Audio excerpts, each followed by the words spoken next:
Hello, everyone. My name is Leandra Parks, and welcome to HOPECAST. HOPECAST is a podcast from Hope Church in Richmond, RVA, and I am joined today by our senior pastor, David Dwight, and we're here to have a conversation about some common questions about life and faith. So, David, the series is entitled Walk On. How did that come about? We were talking about these different people who are really significant in the scriptures. For people who are familiar with the Bible, a lot of these names will be familiar to them. That said, I can remember when I didn't know I knew absolutely nothing about the Bible. So all these names would have meant nothing to me. But once you begin to get acquainted with the Bible, a lot of these names become sort of almost like the heroes of the faith, kind of the Faith Hall of Fame, that sort of stuff. Yeah. They're not the only ones, but they are representative. So we were talking about this, and we were in a team meeting, and we were playing around with the idea. And, we talked about heroes of the faith, and that didn't feel like it really got us where we wanted to be. Yep. Then we talked about almost like calling it Remember Sunday School. Like when you were a little kid, you might have learned about these people, sort of heroes of the faith. And that kept us moving. So you know how a meeting goes. One idea leads you to the next one. Well, then Matt Hartman, who's on our staff, part of the fun of it is Matt is kind of usually a reflective person in a meeting. He won't say much. But Matt has tons of thoughts going on inside of him. And we've all been in meetings enough with Matt to know that he'll be quiet for quite a while. And then somebody will say, Matt, what do you want to say? Because you're going to have some good thoughts. Well, Matt said, we might think of these people as heroes of the faith, but I don't think they thought of themselves as heroes of the faith. Very good. Yes. I don't think any of these people thought of themselves as particularly special. I agree. They were just living their lives, encountering and serving and wanting to get to know God. Yes.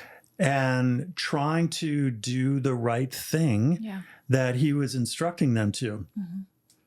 And then he said, I think really it was about them taking the steps of faith and continuing to walk on in their lives to serve God in particular moments when God may be meeting them or calling them.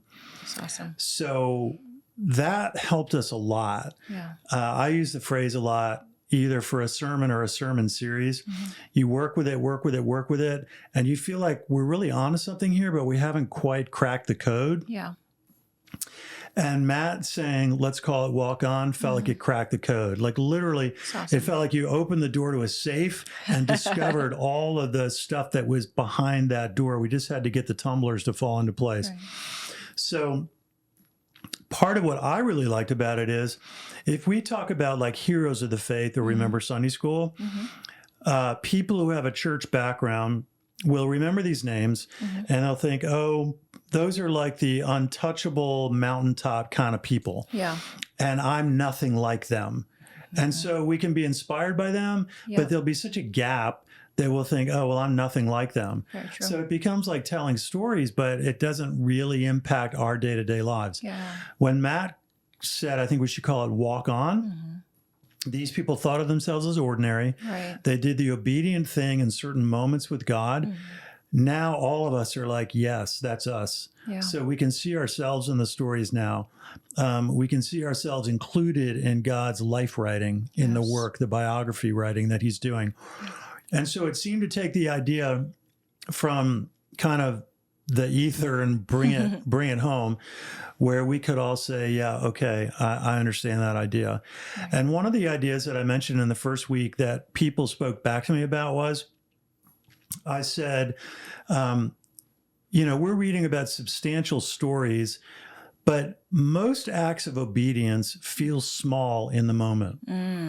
They are just us taking the next obedience step, trusting what God's going to do with it. Yes. And so our acts of obedience feel small in the moment. Not always. I mean, sometimes they feel big and daunting. Right. But what we were going after in that sermon was imagine the redeeming work that God does, because he's the one who's bringing about the change. He does use our obedience to do it. Yep. But imagine on any given day, lots and lots of believers, let's say around Richmond, around the country, around the world, Right. thousands and thousands and thousands of people in any given day just doing that small obedient thing in that moment. Yes. And so it feels relatively small to you or to me, but we're part of the thousands and thousands of people who want to serve and honor God. Yes. And he takes all of those small acts of obedience and he weaves them all together for the big picture of the redeeming work that he's doing in the world. Hallelujah. So it really felt like when Matt was like, let's go with this idea of walk on. I don't know if you listen to any U2, but of course they have this famous song called Walk On. And, you can sort of hear Bono's gravelly voice bringing it out. But we should attach a MP4 in the show notes so people could listen to Walk On. That's awesome. So for the audience that is watching us right now that hasn't listened to all of the sermon series or any of our summer sermon series at all, what are some characters that you're describing? Going from recollection, it's a longish series. So Abraham, father of our faith. Then we talk about Joseph. Yes. I made a mistake in the sermon last week, and some folks pointed out to me, which I appreciated. I said that Jacob was Joseph's brother, when in fact, I heard it, but then when in fact Jacob is Joseph's father. Anyway, I appreciated people pointing that out to me. We have Joseph, we have Moses. This week coming up is Joshua. Awesome. Then we have Gideon. Gideon is a little lesser known, but to me, a really, really beautiful, fascinating story of his life and his obedience. There are some women in the series who, to me, are just sort of towers of faithful obedience. So we'll talk about Ruth, and then we'll talk about Esther. Awesome.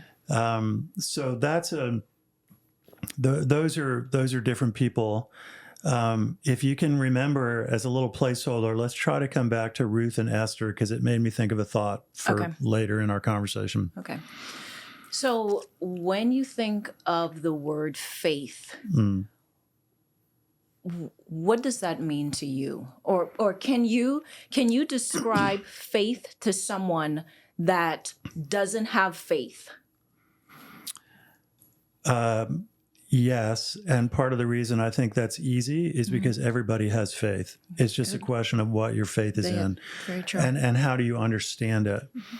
So if we want to talk about faith, I think in the context you may be raising, like the biblical idea, the religious idea, the Bible actually defines it in the book of Hebrews. It says faith is the confidence of what we hope for and the assurance of what we do not see. Okay, so a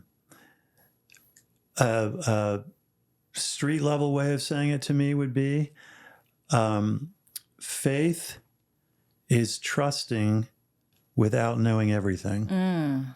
Okay, and I want to sort of be a little bit specific there. It doesn't mean we know nothing. Right. You do know some things, but there's a lot you don't know. And so faith is trusting, and we'll get into the word obedience, I think, which is taking action on that trust. Yes.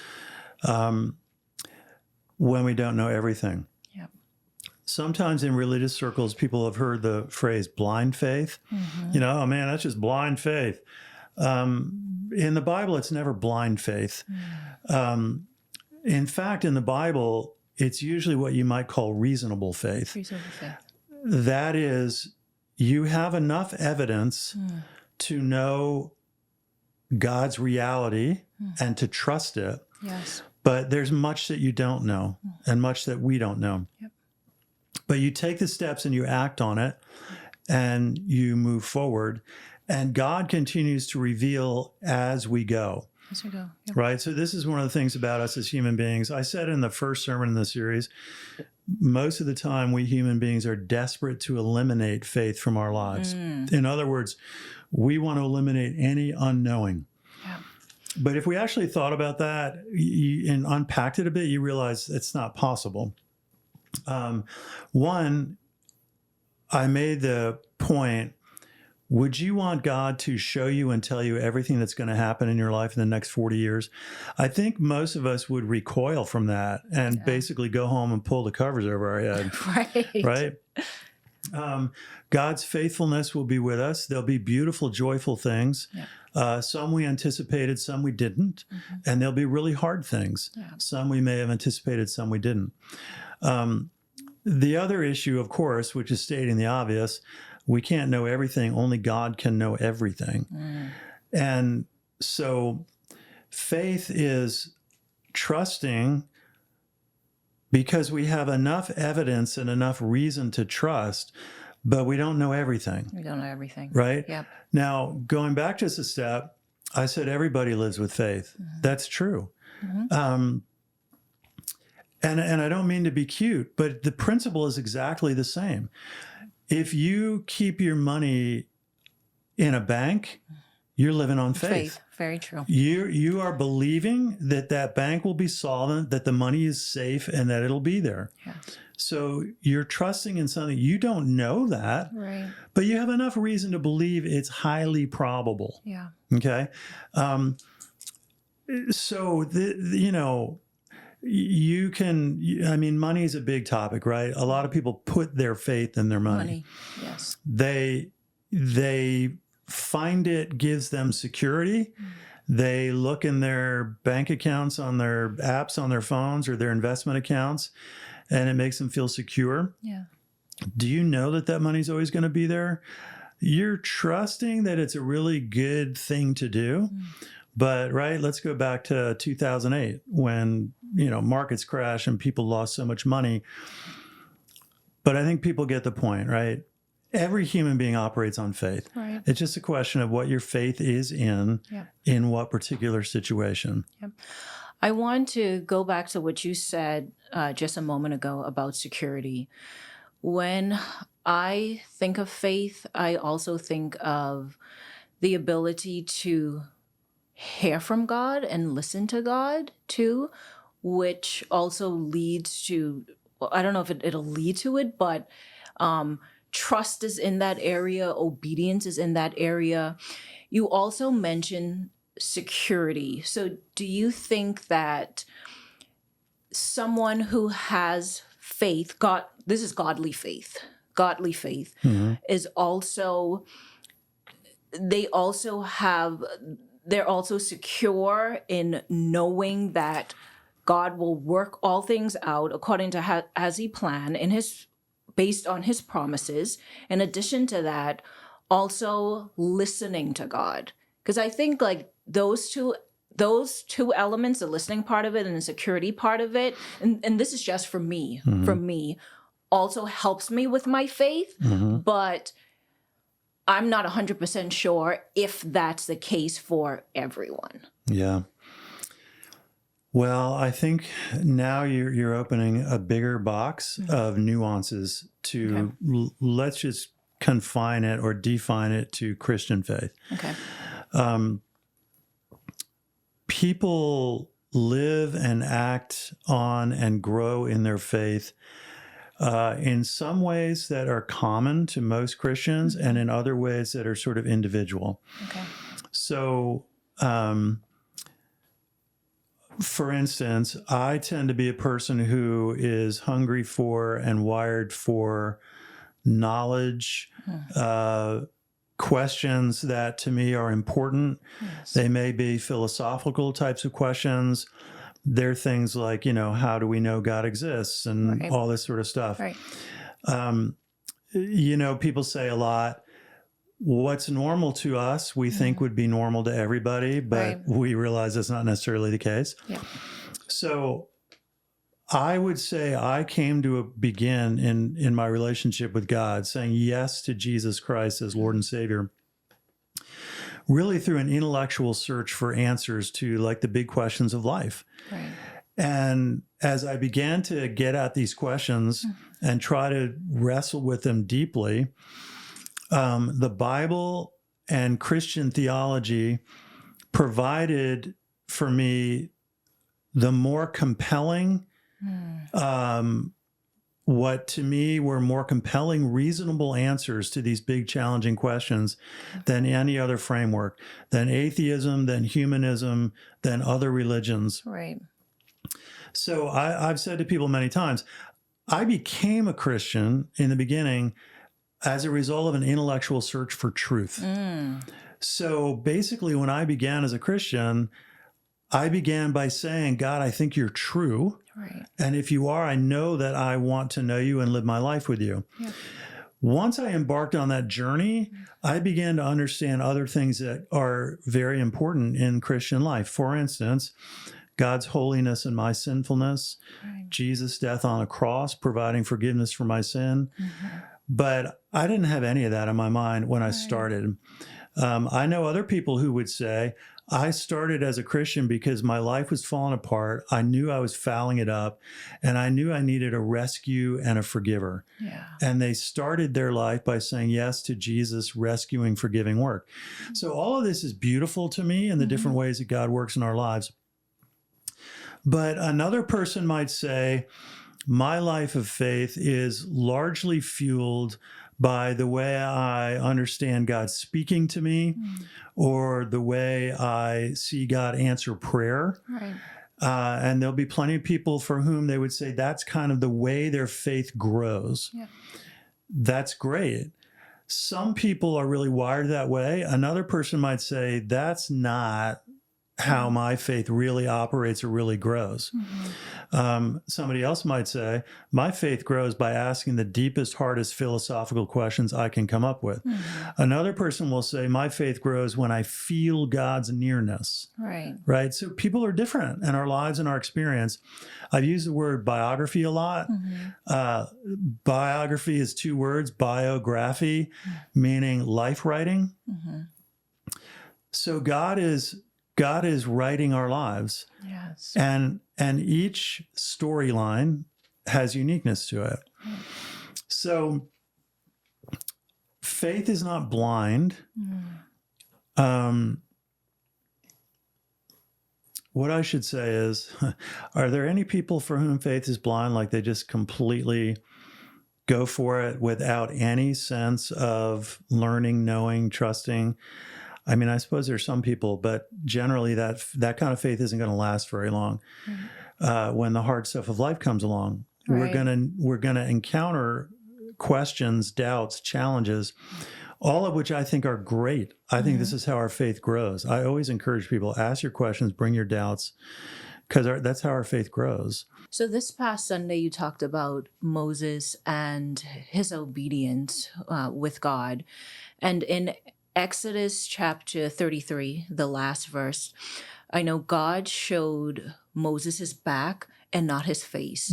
What do you think that means exactly? Yeah.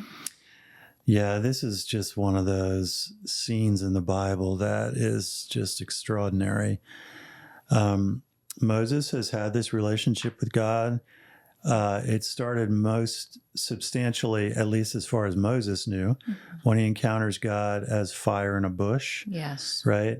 Now, before that, in chapters 1 and 2 in Exodus, we can see God moving and working in Moses' life in remarkable ways. Yes. But I'm not sure Moses really saw that or understood it yet. So get to chapter 3, God calls Moses, fire in the bush that's not burning. So Moses begins this road of leading his people, going back to Pharaoh, et cetera, et cetera. And he has this long, in-depth, beautiful, personal relationship with God. Yes. And Moses, as this relationship is growing, basically says to God, I want to see your glory. And God answers that question in, as you said, this incredible moment where God says, okay, I'll take you up to the rock and I will pass by you and I will hide you in a cleft in the rock. And when I pass by, you'll see my back, but not my face. Yeah. People often want to know, is that a literal thing or is that a poetic rendering?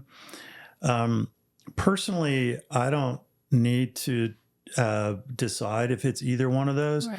The question I'm about is, what's the point? What's the point? Yeah. And so something very, very substantial is happening here when we're talking about faith. God says, you're going to see my back, but you're not going to see my face. In other words, in the Bible, to see someone and to look at their face was a sort of poetic way to describe a full knowing. Okay? Yes. So what God says is, you're going to see my back. So what's going to happen? Moses is going to know God is real. It's real. Yes. He exists. I saw him. Yes. Now, I did not see his face. In other words, I don't get a full knowing, Right. not this side of heaven. But I do get a full confidence that God is real. Yes. So what I think is happening here is, anybody who wants to pursue a life in a relationship with God, we always want to know more. Right. 100%. That's part of the beauty and the invitation. And God is infinite. So there's always more to know. When God tells Moses, I'll place you in the cleft of the rock, you'll see my back, but not my face. What Moses is getting is simultaneously discovery. He is discovering, seeing, learning of God's reality and mystery. And mystery. He's not getting all of it. And discovery, that is reality that gives you confidence, is essential if we're going to live a long haul life with God. Yeah. So you have discovery, you have learning, you have new understanding of God, but we still have mystery. There's so much more to God than we could ever know. Yes. And I said on Sunday, those are the two rails that the faith train rolls on, both discovery and mystery. And for some people, and I years ago, I would have been one of them, who said, I don't want mystery. I want full knowing. I now see that very differently. I would say, no, you don't. You want mystery, because mystery is part of wonder. It's part of beauty. It's part of discovery. It's part of the heart pull that we have to God. So if we say, I have no place for mystery in my faith, we will, one, be unrealistic, because God is God. He's so much bigger than we are. Or two, we will vastly reduce God to our level of understanding. And that would be a terrible, terrible reduction of the bigness and vastness of God. So I've grown to a place to say mystery is part of the beauty. I would say up till about 15 years ago, I would have said mystery is part of the problem, or mystery is part of the frustration, or mystery is part of the ignorance. Yeah. I wouldn't use any of those words now. I would say mystery is part of the beauty. It's part of the worship. It's part of the wonder. It's part of the joy. It's part of the beckoning for more relationship. And mystery is also reality. That is, we don't know everything about everything. Right. We don't have all the answers to everything. Right. So mystery is actually accuracy.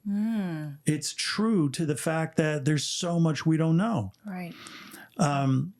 So discovery, learning more of God, is absolutely one of those rails, and mystery is also one of those rails. And those two have a beautiful interactive relationship. I see them like, DNA strands that are interweaving each other in God's life design. Yeah. How do you think obedience fall into mystery and discovery? Oh, man. What I would say is faith is that inner trust that we have of God. Obedience is acting on it. Hallelujah. Obedience is faith's action. Action, yes. Faith is real, but it's also a bit subjective. It's kind of hard to know. Like if I said, Leandra, how much faith do you have? Like, how do you even answer the Right. question? Like on a scale of 1 to 10, Right. whose scale of 1 to 10? And what does 10 look like and what does 1 look like? Right. It's a subjective type of thing. Mm-hmm. Just as trust is a somewhat subjective type of thing. Right. But obedience is the action that we take as a result of the faith and the trust that we have in God. So the common thread in all these different characters through this series is obedience. Obedience. Yep. And to me, as I'm in it, I just sent an email to a number of our staff this morning about this series. When I'm preaching in a sermon series, it grows in me as the weeks go by. I often say the people that are preaching are the ones who are most fortunate because we have more time to get into it and to Study. really immerse ourselves in it than anybody. And hopefully we maybe glean more of the richness of it than anybody does. This series is like that. And most series grow like that as we get into them. So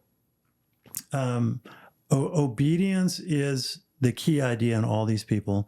They're all different. They have different personalities. Their circumstances are very different. Very different. What God asks them to do is very different.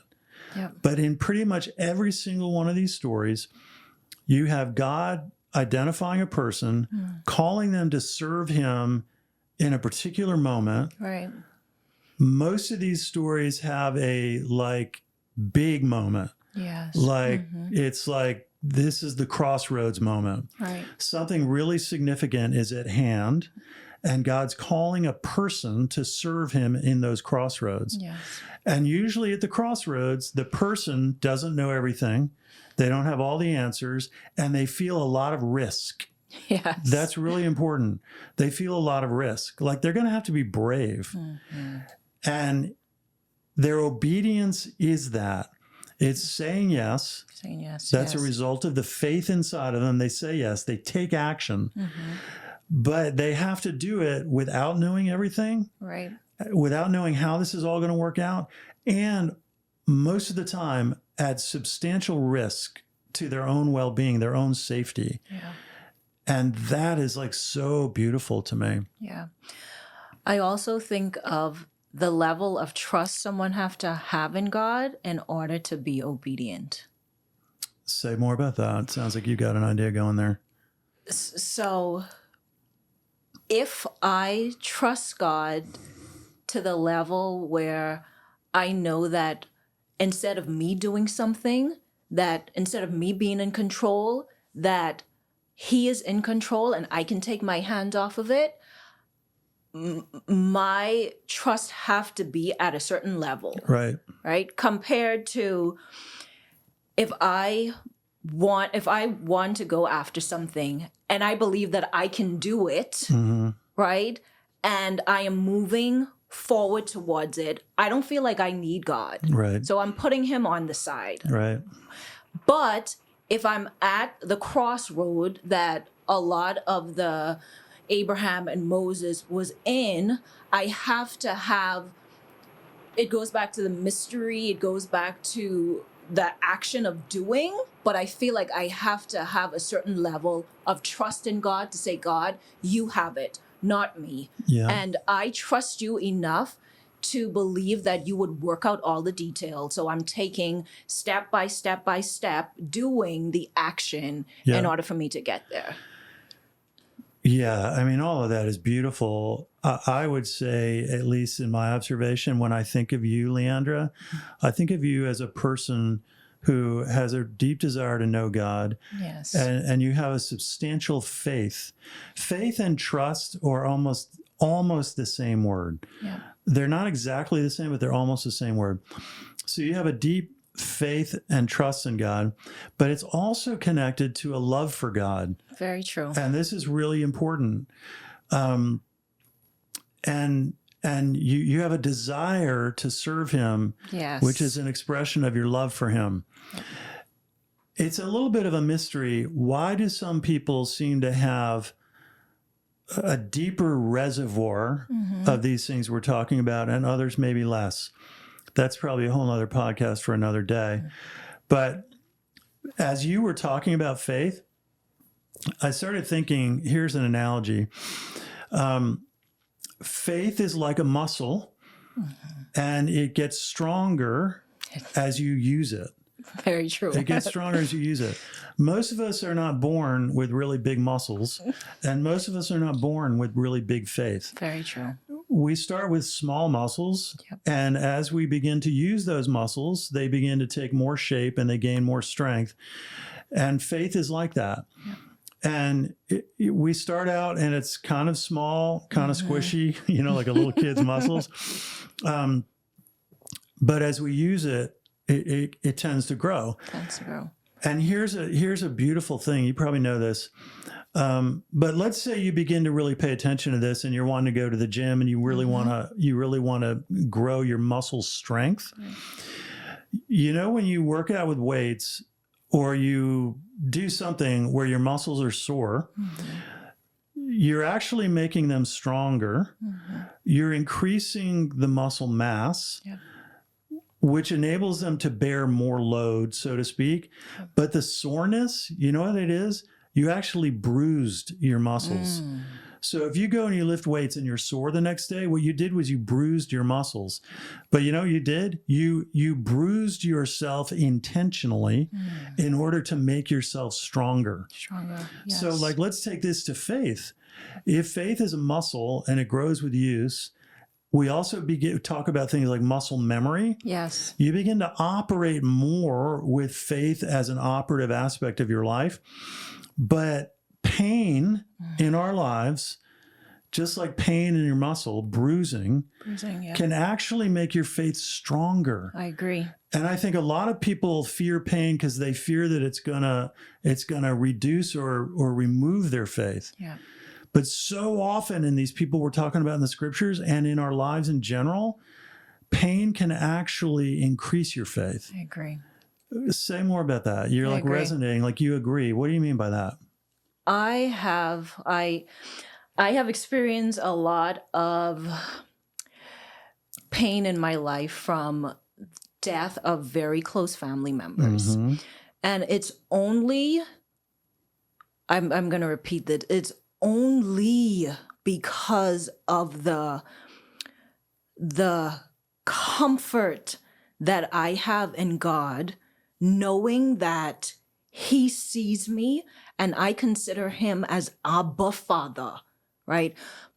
Before, I would say maybe 5 years ago, I would just see God as God. Okay, God, I'm talking to you. But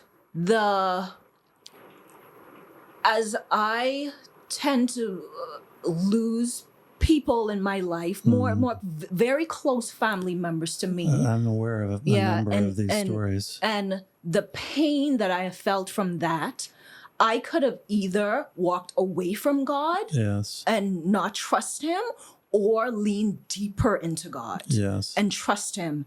And I have seen with me leaning deeper into Him, trusting Him, relying on Him daily, I have seen how my relationship with God and with faith have grown. Yep. It's really beautiful. And I'm aware of some of these stories even recently. Yep. So if we're talking about faith, here's what I think is almost the tricky spot about this. What you're just saying is powerful, meaningful. It resonates with me a lot.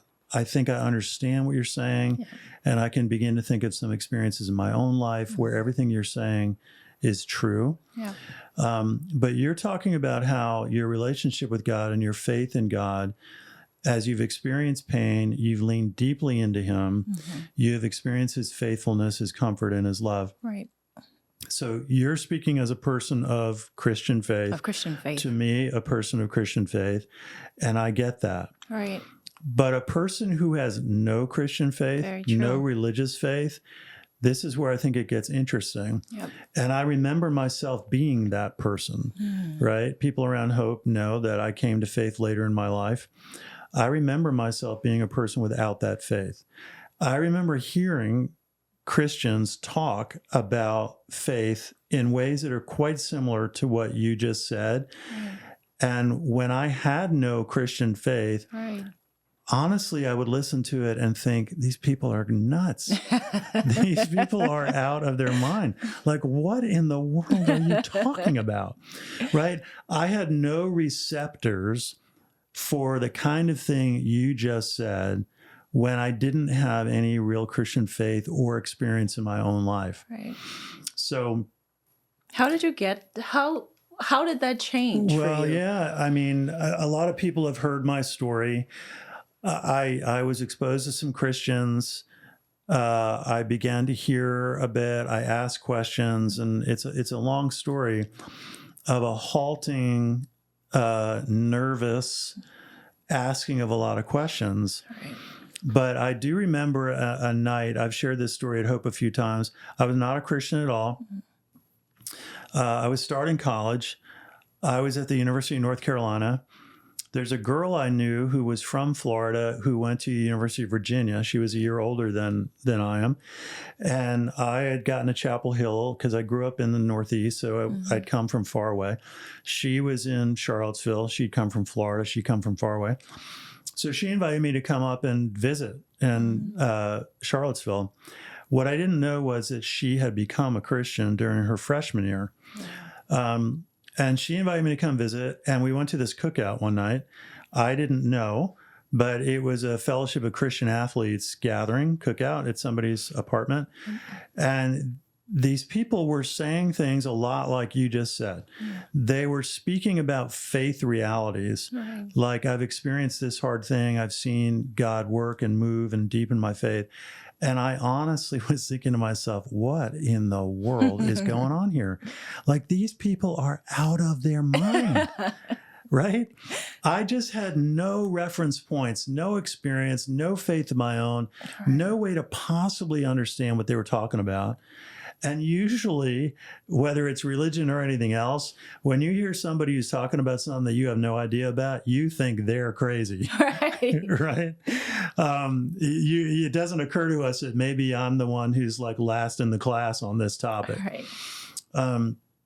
So sometimes I think for Christians, being a little bit mindful of, who's in the room. Who's in the room? If I'm in the room with some people that don't have faith, I want to be thoughtful and sensitive to helping them with kind of what's being said. But maybe we come to wrap up with this idea of obedience. The word obey, this is not a word that's very popular. Agreed.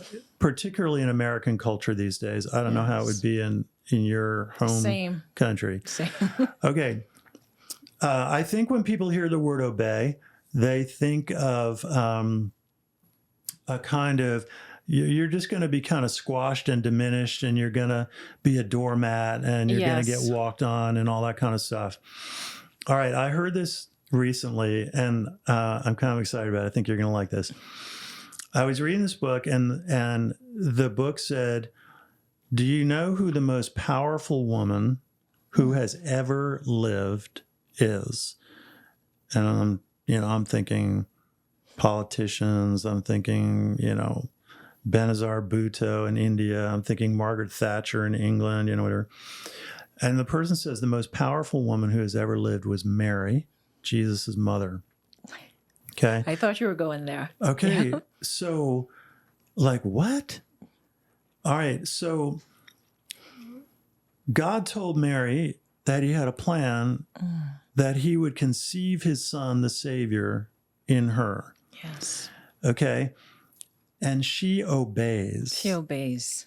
She makes herself willing to serve God in a situation that was going to create a lot of challenges and upheaval in her life. Yes. And she says yes to it. In this same book, there's a phrase which I mentioned in a sermon that just moved me a lot. And the phrase was, when Mary said yes to God, she offered her body to be the first chalice that would pour Jesus out for the world. Yes. Okay, but the point is, what woman in world history has had more impact, more influence on the events of the world than Mary. And the author made a very compelling point of this. There is no woman who has ever had the degree of impact, influence on the world as much as Mary. And Mary, effectively, you could say, all of her power and influence came from obeying God. Yep. And it went on to talk about, let's talk about power. How does power work? How much power do you have or do I have in and of ourselves? Quite little. Yes. I mean, yeah, we could talk about influence and blah, blah, blah, but how much power do you or I have? Quite little. How much power does God have? Infinite. So when we obey, we are actually availing ourselves for God's power to work through us. Hallelujah. And we have now, in a sense, opened ourselves to so much more power and empowerment than we could ever have if we sort of, said, obey. That's a word of servility. I'm not going to be a doormat. Okay, well, don't obey and keep struggling under your own limited power. Yes. But obey and open yourself to the infinite reach and extent of the power of God. Yes. And so this turns the whole thing on its head. Yep. Like, we're like, no, I'm me, don't tell me, blah, blah, blah. No, actually, when we obey, we open ourselves to the power of God. Yep. And who's got more power? Who's got more power? You and me or God? God. And so in serving and obeying God, Mary became the most powerful woman who has ever lived. Wow. That's deep. I also think it's the end. That's the end. I was about to end with the song Trust and Obey? Not sing it. The old one? Yeah, trust and obey, for there's no other way to be happy in Jesus than trust and obey. Yeah. There we go. Yeah. The end.